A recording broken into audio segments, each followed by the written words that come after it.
Hello everyone!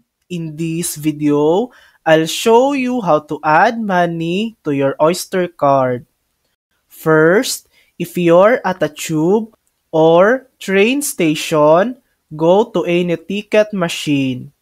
Tap your Oyster card on the reader.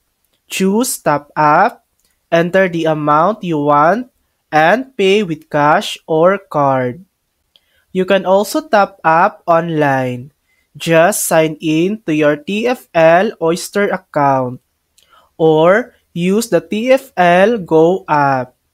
Choose your card, select Add Credit, and complete the payment.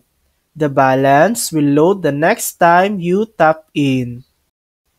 Another option is to visit any news agent or shop with the blue oyster sign.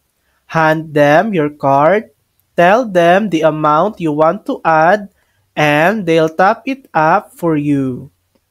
And that's it. That's how to add money to your Oyster card. Thanks for watching! If this video helped you, please like and subscribe for more helpful tutorials.